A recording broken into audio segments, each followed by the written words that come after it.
everyone, welcome back to the Morning Blend with our pet project. Well, the smells of Thanksgiving dinner can be especially tempting for our four-legged friends, but the wrong foods can cause problems that nobody wants to clean up. Desiree Jones-Hartwig is here from the Wisconsin Humane Society. She's going to chat about Thanksgiving safety tips, but before we get to that, you've got a couple of best friends to talk about, don't you? Good morning, Desiree. Good morning. Good to see you. Good to see you. Thanks. I have Levi and Nala. They're 4-year-old cats. They are a bonded pair. And what that means is that they came into the Wisconsin Humane Society together, and we want them to go home together. So they do need to be, we call them a required couple. So they do want to go home together. They are shy. You can kind of see in their photos, they're a little bit nervous, especially at the shelter environment. So they're really, really excited to go to a home where I do think they're going to blossom and come out of their shell and really bond with the family. I think they'll also appreciate older kids. Kids 8 and up would probably be best for them right now, but they are going to bring a lot of joy to someone. I just know it. They are so cute. They look so much alike too. So 4-year-old best buddies, and they need to have a home together. Yep, exactly. Well, I love that. And we've been talking about all morning, families are starting to think about shopping for Thanksgiving. So when they head to the grocery store, are there things that they should think about if there's a pet in the house? Well, when they're shopping, I don't think you have to necessarily avoid certain foods for your Thanksgiving dinner. But what you're going to want to do is once you get that food and once you make that Thanksgiving dinner is to make sure that we're keeping it away from the pets, keep the food on the table, not under the table once you've made it.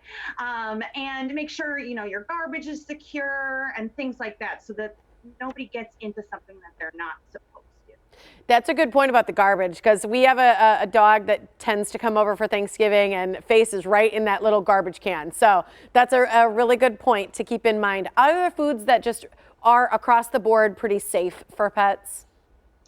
Yeah, if you're going to, if you just can't resist and you're going to be feeding your dog a little something for Thanksgiving, make it a little something, first of all. We don't want to overdo anything. We're already feeding them their good quality dog food every day. So this is really a supplement. And make it plain too. We're not going to add any butter or things like that. Because sugar, a lot of fatty stuff can really be upsetting to their stomach. So like a little piece of plain turkey breast would be okay. Plain mashed potatoes, like right before you add the butter and the sour cream or whatever you're going to add to it, maybe give them a little bit of that at that point. Sweet potato, plain sweet potatoes, great for our pets. Carrots, broccoli, cauliflower, celery, all that stuff, but preferably plain, like without anything added. We want to avoid things like garlic, onions, leeks, chives, stuff like that. That can actually be potentially harmful for our pets. So we don't want to, we want to make sure that it's all plain. Absolutely, because that's the worst thing that can happen on a family holiday or a time, where we're doing something fun is have our pet get sick. So what about the turkey bone? Because a lot of people will take the bigger bones and try and give them to the pets. Yeah, that is a big no. I would really recommend not doing that. The bones that you buy at the pet stores are they're quite a bit bigger, obviously, and they're kind of processed in a way to prevent splintering. And the bones out of the turkeys that we're making just are they can potentially be a choking hazard because they're quite a bit smaller. But the really dangerous thing is that as they're chewing on it, they can splinter, they can actually do internal damage to our pets. And you really don't want to have to deal with something like that. No, so much pain. Okay, we're almost out of time, but I wanted to talk about homeless pets and how to help them this holiday season.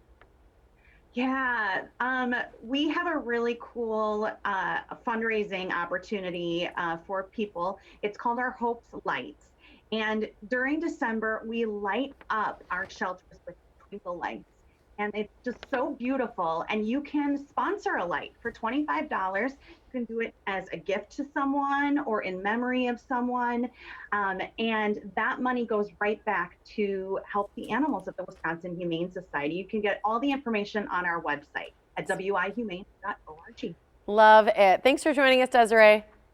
Thank you. Good to see you. And people, if you're interested in adopting 4-year-old best friends Levi and Nala, contact the Wisconsin Humane Society. They're available for adoption at the Milwaukee campus. Or you can learn more about Hope Lights and sponsor and donate there by visiting wihumane.org.